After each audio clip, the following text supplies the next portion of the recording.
반갑습니다. 셋단자 연구소 양선입니다. 한자는 태고일의 삶의 모습이 그대로 담긴 애환과 지혜의 생생한 인류 역사입니다. 한자는 극복 대상이 아닌 동행자일 때가 좋습니다. 이해하면 한자와 좋은 벗이 되어 동행할 수 있습니다. 여기 이해하며 동행하는 멋진 방법이 있습니다. 바로 셋단자입니다. 오늘은 셋단자 제145강 창과자에 관련된 셋단자를 공부해 보겠습니다. 오늘 배울 글자는 한 글자의 중심자와 6글자의 관련자로 구성되었습니다. 먼저 배경을 살펴보겠습니다. 중심자는 창과자입니다. 창과자는 전쟁의 중요 무기 중에 하나인 것인데 신참 병사에게 지급되는 무기로서 급하게 노력하여 생명을 지킬 수 있는 그런 무기가 되는 것입니다. 셋단자 145강에서는 수단과 노력을 의미하는 창의 역할에 대한 한자로 구성했습니다. 중심자를 보겠습니다. 중심자는 창과자입니다. 이 창과자는 창을 의미하고 있습니다. 창과자를 이미지로 표현해보면 두 자루의 창을 장대에 엇갈려 기대어 놓은 그런 모양입니다. 창은 긴 나무자루 끝에 뾰족한 쇠촉을 박아서 던지고 찌르는 데 사용하는 무기입니다. 창과자는 그런 긴 창 두 자루를 장대에 깃대어 엇갈려 놓은 그런 모양입니다. 과거 전쟁에서 중요한 무기는 칼과 활과 창이었습니다. 그 중에서 칼이나 활은 숙달된 무사가 사용하는 그런 무기였고 창은 대개 신참병사가 사용했습니다. 아직 무기에 익숙하지 못한 상태에서 전쟁에 끌려온 햇병아리들입니다. 그래서 이 신참병사는 창을 지급받는 즉시 이 창이 나를 지켜줄 유일한 수단이라는 것을 알고 밤을 새워서라도 사용법을 연습해야 합니다. 그렇지 않으면 개죽음을 당하게 됩니다. 중심자인 창과자는 그래서 수단을 의미하고 노력을 의미하고 있습니다. 이런 중심자 의미를 기억하면서 관련자들을 살펴보겠습니다. 첫 번째 관련자는 나자입니다. 나자는 나를 의미하고 있습니다. 해당 부수로는 손을 의미하면서 손수 또는 직접을 의미하는 손수자와 창을 의미하는 창과자로 이루어져 있습니다. 나자를 이미지로 표현해보면 손수자에 해당되는 손의 이미지가 있습니다. 그리고 창과자에 해당되는 창의 이미지가 있습니다. 이렇게 두 이미지가 결합된 모양이 나자여서 나자가 표현하는 나는 손수 나서서 노력할 사람이다 라는 이런 뜻입니다. 공동체에는 많은 사람들이 있는데 그 중에서 주인의식이 투철한 나 같은 사람도 있고 그러든가 말든가 상관하지 않는 방관자 같은 사람도 있습니다. 나자는 주인의식이 투철한 나를 표현합니다. 손수자는 손을 의미하고 행동을 의미합니다. 우리 몸의 지체 중에 가장 많은 수고를 하는 기관이 바로 손입니다. 그래서 손수자가 행동을 의미한다고 하는 것입니다. 창과자는 중심자로서 노력을 의미한다고 했습니다. 그래서 나자는 행동하고 노력해야 하는 사람이 나다라고 표현하고 있습니다. 두 번째 관련자는 이룰성자입니다. 이룰성자는 이루다라는 뜻이 있습니다. 해당 부수로는 점을 의미하면서 운수를 표현하는 점복자와 노력이나 수단을 의미하는 창과자로 구성되어 있습니다. 이룰성자를 이미지로 표현해보면 점복자에 해당되는 운수의 이미지가 있습니다. 하늘에서 돈이 쏟아지는 이런 이미지입니다. 그리고 창과자에 해당되는 창의 이미지가 있습니다. 이렇게 두 이미지가 결합된 모양이 이룰성자여서 이룰성자가 표현하는 이루다, 다시 말해서 그 성공은 운과 노력의 합작품이다라는 그런 뜻입니다. 성공은 노력한 바를 이루는 것을 말합니다. 대부분의 사람들은 어떤 목적을 설정하고 그것을 이루기 위해 갖은 노력을 다합니다. 그런 노력 끝에 충분한 실력을 갖추어 성공하는 사람도 있지만 충분한 실력을 갖추었는데도 여전히 성공하지 못하여 노력을 지속하든지 포기하는 사람도 있습니다. 처음 목표를 설정할 때는 충분한 실력만 갖추면 성공할 것으로 기대하며 실력을 갖추는 데 최선을 다하지만 성공은 실력 말고 다른 요인이 작용한다는 것을 인정하기까지는 더 많은 시간이 필요합니다. 실력 말고 다른 요인이 무엇일까요? 이룰성자는 성공의 열쇠 중에는 노력도 필요하지만 운도 필요하다라고 표현하고 있습니다. 이룰성자는 운과 노력의 합작품이 성공이다라고 표현합니다. 그런데 운은 대개 어떤 사람을 만나는 것입니다.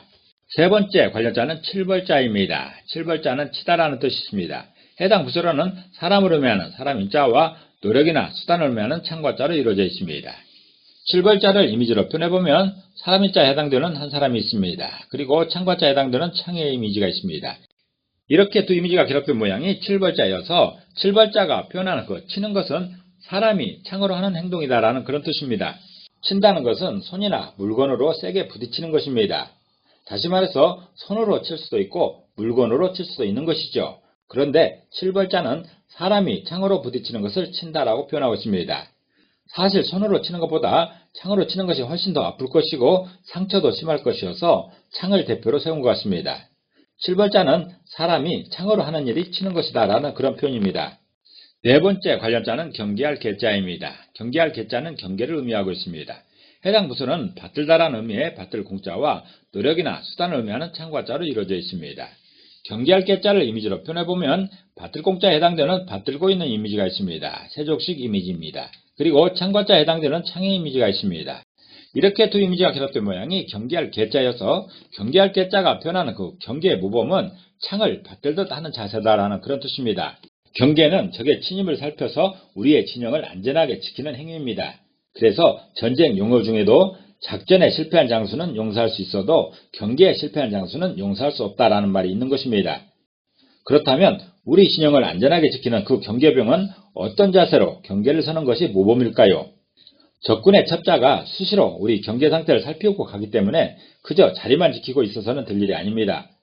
말 그대로 삼엄한 경계를 해야 하는 것인데 그 삼엄한 경계를 경계할 계자로 표현하고 있습니다. 경계할 계자는 경계병이 창을 받들듯이 신중하게 들고 있어야 진정한 경계다라고 표현하고 있습니다. 다섯 번째 관련자는 혹시 혹자입니다. 혹시 혹자는 혹시를 의미하고 있습니다. 해당 부서로는 입을 의미하면서 사람을 표현하는 입구자와 하나를 의미하면서 땅을 표현하는 한일자와 노력이나 수단을 의미하는 창과자로 이루어져 있습니다. 혹시 혹자를 이미지로 표현해보면 입구자와 한일자에 해당되는 땅 위를 걷고 있는 한 사람이 있습니다. 그리고 창과자에 해당되는 창이 있습니다. 이렇게 두 이미지가 결합된 모양이 혹시 혹자여서 혹시 혹자가 표현하는 그 혹시는 창을 들고 땅을 배회하는 사람의 위험 정도다라는 그런 뜻입니다. 혹시나 했더니 역시나라는 속담이 있습니다. 혹시는 의심의 한 방편입니다. 그럴 리는 없지만 만일에 그런 일이 생기면 어떡하나 하는 의심인 것이죠. 그런데 혹시나 했더니 역시나라는 속담에서도 알 수 있듯이 대개 의심하면 그렇게 되는 경우가 많습니다.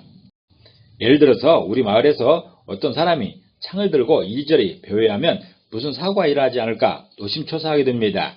그런데 대개 창을 들고 배회하면 꼭 사고가 나기 마련입니다. 그래서 전쟁시가 아니면 무기를 회수해야 되는 것입니다. 미국처럼 각 개인이 총을 소지하게 되면 반드시 사고가 나기 마련입니다. 혹시나는 의심이 생기면 그런 일은 하지 않아야 됩니다. 그것이 바로 지혜인 것이죠. 혹시 혹은 어떤 사람이 이리저리 창을 들고 배회하는 것이 혹시다라고 표현하고 있습니다. 여섯 번째 관련자는 쌓을 전자입니다. 쌓을 전자는 쌓다라는 의미가 있습니다. 해당 부서로는 노력이나 수단을 의미하는 창과자가 두 번 겹쳐 있습니다. 쌓을 전자를 이미지로 표현해보면 창과자가 두 번 겹쳐 있는데 창들이 이렇게 쌓여있는 이런 모양입니다. 이렇게 창이 쌓여있는 것을 쌓을 전자로 표현해서 쌓을 전자가 표현한 그 쌓인 것은 창을 마당에 던져 창이 쌓인 모양이다라는 그런 뜻입니다. 옛날에 신참 병사들은 징집되어서 훈련소에서 훈련을 받은 그런 정식 군인들이 아니었습니다. 그들은 갑자기 전쟁이 나는 바람에 동원령이 발동되어 억지로 전쟁터에 끌려나온 생업에 종사하는 그런 사람들이었습니다. 이들이 운 좋게 전쟁이 끝났는데 살아서 돌아온다면 더 이상 부대에 남아있을 이유가 없는 것입니다. 가능한 한 빨리 집으로 돌아가야 하는 것이죠. 그러기 위해서는 그들이 지급받은 무기, 즉 창을 반납해야 하는 것입니다. 그런데 그 창이 관우의 청룡 언월도처럼 제대로 된 그런 무기가 아니라 죽창처럼 조잡한 것이라서 대부분 망가지고 해서 다시 사용할 수 없는 그런 상태입니다. 그래서 무기고에 가서 영수증을 작성하여 반납하는 것이 아니라 연병장에 대충 던져놓고 가면 됩니다. 쌓을 전자는 그런 모양을 표현하고 있습니다. 병사들이 떠나고 연병장에 수북히 쌓인 그 창들을 표현하는 그런 글자인 것이죠.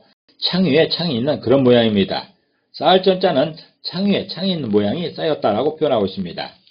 오늘은 한 글자의 중심자와 6글자의 관력자로 구성된 창과자의 세트자를 공부해봤습니다. 오늘 공부한 내용을 다시 한번 요약하며 이 시간을 정리하도록 하겠습니다.